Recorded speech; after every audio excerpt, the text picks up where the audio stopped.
तर निराधार आणि फूट पाडणाऱ्यांना जनतेनं नाकारलं। भाजप नेते अण्णामलाईंनी राज ठाकरेंना हा सपशेल टोला लगावला। एकनाथ शिंदेंच्या शिवसेनेनं 28 जागा मिळवल्यात, त्यामुळे मुंबईत महायुतीचा महापौर येणार हे निश्चित झालंय असा विश्वास अण्णामलाईंनी व्यक्त केला।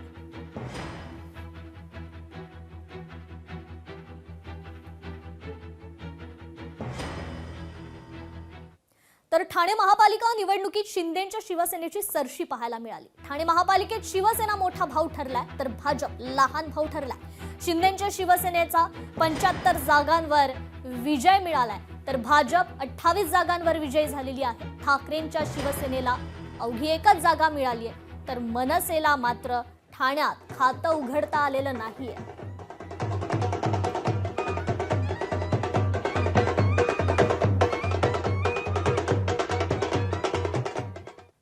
अत्यंत प्रतिष्ठेच्या बनलेल्या नवी मुंबई पालिका निवडणुकीत देखील भाजपचाच वरद चष्मा पाहायला मिळाला।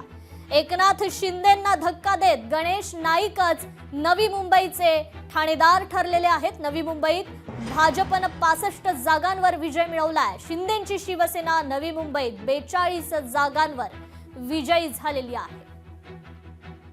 गणेश नाईक यांच्या नेतृत्वामध्ये तिथे मंदाताई, त्याचबरोबर संपूर्ण इथली असणारी सर्व कार्यकर्ते, पदाधिकारी या सर्वांनी केलेली प्रचंड मेहनत आणि या मेहनतीमुळे हे यश जे आहे ते यश मिळालं।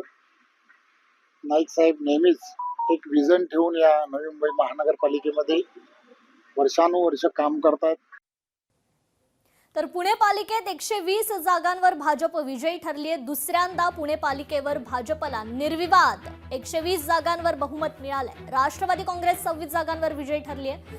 काँग्रेसच्या पदरी केवळ 15 जागा आल्या, तर शिवसेना मनसेला मात्र भोपळाही फोडता आलेला नाही।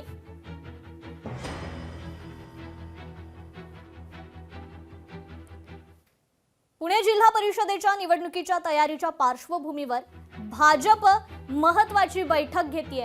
केंद्रीय मंत्री मुरलीधर मोहोळ आणि राज्याचे उच्च आणि तंत्रशिक्षण मंत्री चंद्रकांत पाटील यांच्या प्रमुख उपस्थितीत ही बैठक पार पडली आहे। आगामी निवडणुकीच्या रणनीती संदर्भात आणि उमेदवार निवडी संदर्भात या बैठकीत सविस्तर चर्चा झाल्याची माहिती आहे। पुणे जिल्हा परिषदेची निवडणूक भारतीय जनता पार्टीने स्वबळावर लढायला हवी असा एकूणच सूर या बैठकीत उमटला।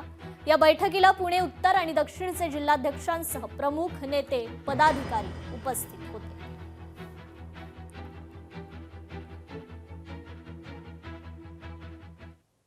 संपूर्ण राज्यात भाजपचा वरचष्मा पाहायला मिळाला, मात्र मालेगावात काहीसं वेगळं चित्र पाहायला मिळालंय। भाजपला सर्वात मोठा हादरा मालेगावात बसलाय।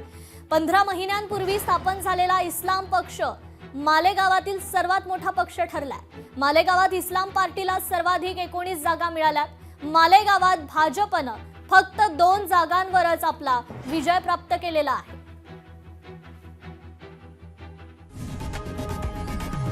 लोकशाही मराठी ऐका, पहा, जागरूक रहा।